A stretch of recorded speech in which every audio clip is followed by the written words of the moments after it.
হযরত আব্দুল্লাহ জুলবাজাদাইন, যার কথা বুখারীতে লেখা হয়েছে। সুবহানাল্লাহ। যুবক মানুষ ইসলাম কবুল করেছেন। ইসলাম কবুল করতে গিয়ে বাড়ি ঘর জায়গা জমি কিছুই ছিল না। ছোট্ট অবস্থায় বাবা মারা গেছে, চাচার ঘরে লালিত পালিত হচ্ছিলেন। এরপরে রাসূলের প্রতি ঈমান আনবেন, চাচার ভয়তে পারেন না। হুজুর হিজরত করলেন। আব্দুল্লাহ, তার নাম ছিল আব্দুল উজ্জা। তিনি চলে গেলেন চাচার কাছে। চাচা গো, মুহাম্মদ সাল্লাল্লাহু আলাইহি ওয়াসাল্লাম আল্লাহর নবীর ব্যাপারে তোমার মত কি? তিনি বলেন, আমারও তো তাই মনে হয়। যদি তাই মনে হয় তার উপর ঈমান আনবেন কিনা? চাচা বলে, না, কখনো ঈমান আনবো না। ভাতিজা বলতেছেন, চাচাজি, বছরের পর বছর ধরে অপেক্ষা করতেছিলাম, আমি আপনার অধীনে আছি বলে ইসলাম কবুল করতে পারি নাই। আমার ইচ্ছা ছিল আপনি আগে করবেন, তারপরে আপনাকে দেখা দেখি আমি করব। কিন্তু আপনি যখন ইসলাম কবুল করলেন না, আর করবেন না বলে যখন ঘোষণা দিলেন, আপনাকে উপস্থিত রেখে আমি ঘোষণা দিলাম, লা ইলাহা ইল্লাল্লাহু মুহাম্মাদুর রাসূলুল্লাহ। চাচা বলছে, ভাতিজা, এর পরিণাম জানো? কয় না, জানি না। এর পরিণাম হচ্ছে তুমি আমার বাড়িতে থাকো, আমার বাড়ি ছাড়তে হবে। বললেন, রাজি আছি। উট ছাগল ভেড়া ঘোড়া যা দিছি ছাড়তে হবে। বলছে, রাজি আছে। চাচা বলছে, শুধু তাই নয়, পরনের যে লুঙ্গি আছে, গায়ে যে জামা আছে, আমার পয়সার লুঙ্গি জামা ছাড়তে হবে। ভাতিজা বলছে, ঈমানের জন্য যা চাও সব ছেড়ে দেব। জামা লুঙ্গি খুলে ফেলে দিয়ে দিলেন। হাদিস। তিনি চলে গেলেন মায়ের কাছে ওই অবস্থায়। মা এই যুবক ছেলেকে উলঙ্গ অবস্থায় দেখে দুই হাত দিয়ে নিজের চোখ চেপে ধরেছেন। বাবা, তোমার এই অবস্থা কেন? ছেলে বলছেন, মা, ঈমান আনার কারণে আমার এই অবস্থা হয়েছে। মা বলে, বাবারে, কি চাও আমার কাছে? আব্দুল উজ্জা বলছে, মা, কিচ্ছু চাই না, একটুখানি কাপড় আমারে দাও, আমি বিশ্ব নবী মুহাম্মদ সাল্লাল্লাহু আলাইহি ওয়াসাল্লামের খেদমতে যেতে চাই। মায়ের কাছে পুরানা কম্বল ছিল, কম্বলটা তিনি দিয়ে দিলেন। হযরতে এখনো তো সে মুসলমান হয়নি, ওই কম্বলটা ছিঁড়ে নিয়ে দুই টুকরা করে কম্বলটা পরলেন, আদাটা তাতে করে হাঁটু ঢাকে না, আর একটা কোন রকম গায়ে দিলেন। এরপরে হেঁটে হেঁটে কষ্ট করে মদিনায় চলে গেলেন। মসজিদে নববীর ভিতরে ঢুকে দরজার কাছে বসা বিশ্বনবী জনাবে মুহাম্মদুর রাসূলুল্লাহ সাল্লাল্লাহু আলাইহি ওয়াসাল্লাম মসজিদে নববীতে। যুবক, হাঁটুর উপরে কাপড়, মাথার চুল উস্কো খুস্কো চেহারা, ক্ষুধার্ত চেহারা। হুজুর জিজ্ঞেস করছেন, তুমি কে? তিনি বললেন, আমার নাম আব্দুল উজ্জা। তোমার এই অবস্থা কেন? তিনি বললেন, হুজুর, ঈমান আনার জন্য বাড়ি ঘর জায়গা জমিন উট বাছুর সব হারাইছি, এমনকি পরনের লুঙ্গিও আমারে দেয় নাই, মায়ের কম্বলটা ছিঁড়িয়ে এনেছি। নবীজি আসহাবে সুফফার ভিতরে তাকে বসতে দিলেন, তাকে থাকতে দিলেন, আর বললেন, তারে কোরআন শরীফ শিখাবা। আব্দুল উজ্জাকে হুজুর বললেন, তোমার নাম উজ্জা নয়, তোমার নাম আব্দুল্লাহ। হাদিস শরীফে এসেছে, আল্লাহর কাছে দুইটা নাম বেশি প্রিয়, একটা হচ্ছে আব্দুল্লাহ আর একটা হচ্ছে আব্দুর রহমান। মুসলমান হলেন। এরপরে আসহাবে সুফফার মধ্যে বসে আছেন, কোরআন শরীফ জোরে জোরে তেলাওয়াত করেন। আসহাবে সুফফা রাসূলের কাছে নালিশ করলেন, অভিযোগ করলেন, হুজুর, এই আব্দুল্লাহর কোরআন শরীফ এত জোরে পড়ে, তার চিল্লানির জ্বালায় আমরা বিশ্রাম করতে পারি না। নবীজি বললেন, সাহাবীরা, আব্দুল্লাহকে বেশি করে চিল্লাইতে দাও, বাধা দিও না, কারণ তার ঈমান বড় দামের ঈমান হয়েছে, ঈমান আনতে গিয়ে কিছু আনতে পারে নাই, তাকে বাধা দিও না, প্রাণ ভরে চিল্লাইতে দাও, জোরে জোরে পড়তে দাও। ইতিমধ্যে তাবুকের যুদ্ধে জনদামামা বেজে উঠেছে। রোমান সৈন্যরা হুজুরের সঙ্গে যুদ্ধ করবে, জিহাদ করবে, ইসলামকে পরাজিত করার জন্য তারা আক্রমণের প্রস্তুতি নিল। নবীজি রোমানদের সঙ্গে লড়াই হবে বলে সাহাবায়ে কেরামদের কাছে সাহায্য চাইলেন। যার কাছে যা আছে অস্ত্রপাতি জমা করো, টাকা দাও, পয়সা দাও। সবাই মিলে দিতে লাগলেন। দিতে দিতে মহিলারা গলার হার, নাকের ফুল, কানের দুল হুজুরের সামনে স্তূপ হয়ে গেছে, টাকা করে সোনা দানা সব শুদ্ধ। হুজুর বলছেন সাহাবীরা সবাই তো সব জিনিস দিলে, আমার আবু বকররে দেখি না কেন?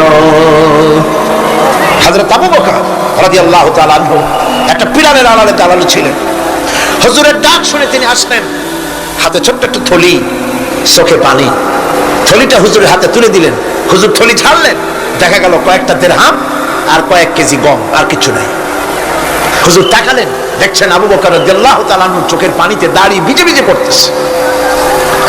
হুজুর বললেন, আমার সাহাবীরা, আজ তোমরা সকলে মিলে যে দান করেছো, সেই দানের তুলনায় আবু বকর যে দান করেছে আল্লাহ রাব্বুল আলামিনের কাছে তা বেশি মূল্য হয়েছে। মনের মধ্যে অনেকের প্রশ্ন জাগলো, কেমন করে তা হলো? আমরা এত এত দিলাম। হুজুর জিজ্ঞেস করলেন, ও সাহাবী, তুমি কত দিয়েছো, বাড়ি কত আছে? তিনি বললেন, এত দিছি, এত আছে। তুমি কত দিয়েছো, কত রেখে এসেছো? প্রত্যেকে এরকম বলল। হযরতে ওসমান, হযরতে ওমর, হযরতে আলী রিদওয়ানুল্লাহ তাআলা আলাইহিম আজমাইন, তারাও বললেন, অর্ধেক এনেছি, অর্ধেক থুয়ে আসছি, 2 ভাগ এনেছি, 1 ভাগ রেখে আসছি। সব শেষে নবীজি হযরত আবু বকর রাদিয়াল্লাহু তাআলা আনহুকে প্রশ্ন করলেন, আবু বকর, তুমি কি এনেছো আর বাড়ি কি রেখে এসেছো? হযরত আবু বকর বলেন, ইয়া রাসূলুল্লাহ, ইয়া হাবিবাল্লাহ, আমার বাড়িতে জাগতিক সম্পদ বলতে যা বুঝায় সবটুকু এনে নবীজির কদম মোবারকে দান করে দিয়েছি।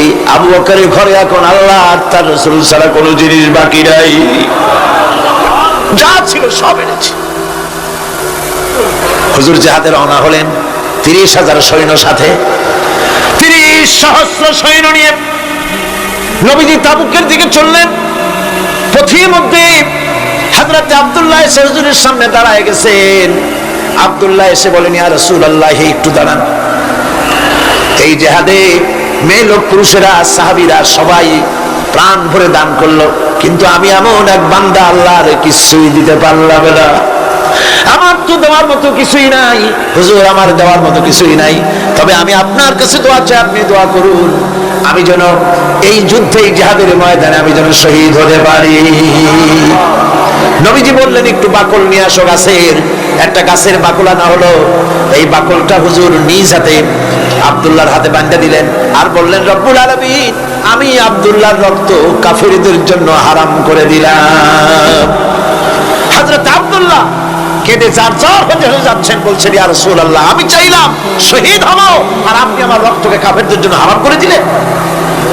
হুজুর বলেন, আব্দুল্লাহ রে, এখন যদি তোমার মৃত্যু জ্বরের ভিতরে হয়, আল্লাহ রাব্বুল আলামিন তোমারে শাহাদাত নসিব করে দিবেন।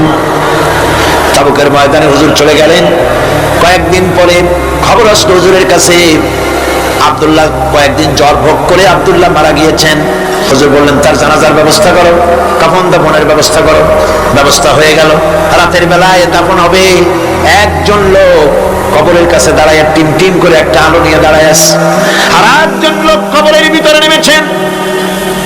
2 ব্যক্তি লাশ 2 হাতে উঁচু করে নিয়ে আসতেছেন কবরের কাছে। যিনি কবরের ভিতরে দাঁড়ানো, তিনি বলতেছেন, লাশ বহন করে তোমরা যে 2 জন আনতেছো, লাশের সাথে খবরদার বেয়াদবি করো না, তোমাদের ভাইয়ের সঙ্গে আদব করো। এই বলে কবরের ভিতরে যিনি দাঁড়িয়েছিলেন, তিনি লাশটারে ধরলেন। কবরের ভিতরে দাঁড়ায় যিনি লাশ ধরেছেন, লাশকে কবরে শোয়াই দিয়েছেন, তিনি আর কেউ নন, তিনি বিশ্ব নবী মুহাম্মদুর রাসূলুল্লাহ। নিজের হাতে হযরত আব্দুল্লাহকে শোয়াই দিলেন। লাশ বহন করে যে 2 জন আনলেন, তার একজন হলেন হযরত আবু বকর, আর একজন হযরত ওমর রাদিয়াল্লাহু তাআলা আনহুমা। আর আলো নিয়ে যিনি দাঁড়িয়েছেন, টিম টিম করে জ্বলতেছেন, তিনি হযরত বেলাল। কবরের ভিতরে হযরত আব্দুল্লাহকে শুইয়ে দিয়ে উপরে মাটি দিয়ে নবীজি কবরের 2 দিকে হাত দিয়া আল্লাহ রাব্বুল আলামিনের দরবারে ফরিয়াদ তুললেন, রব্বুল আলামিন, আমি আজকে সন্ধ্যা পর্যন্ত এই আব্দুল্লাহর প্রতি রাজি ছিলাম, খুশি ছিলাম।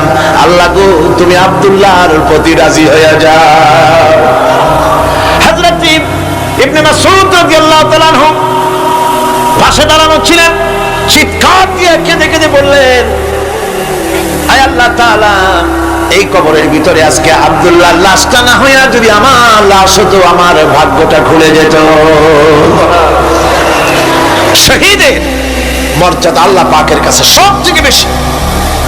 এই শহীদের পথ, নিয়ামত প্রাপ্তদের পথ, যারা নিয়ামত পেয়েছে পৃথিবীতে, নবীজিন, সিদ্দিকিন, শুহাদা, এরাই হচ্ছেন নিয়ামত প্রাপ্ত। আল্লাহর রাস্তায় জীবন দেওয়াই যে মজা, পৃথিবীতে আর কোনো কিছুতে সেই মজা নাই। হযরত ওমর রাদিয়াল্লাহু তাআলা আনহু দোয়া করতেন, আল্লাহুম্মা রযুকনি শাহাদাতান ফি সাবিলিক ওয়াজআল মাউতি ফি বালাদি রাসূলিক। আয় আল্লাহ, তুমি আমাকে শাহাদাতের মওত আমাকে দান করো। শাহাদাতের তামান্না প্রত্যেকটি মুসলমানের ভেতরে থাকতে হবে।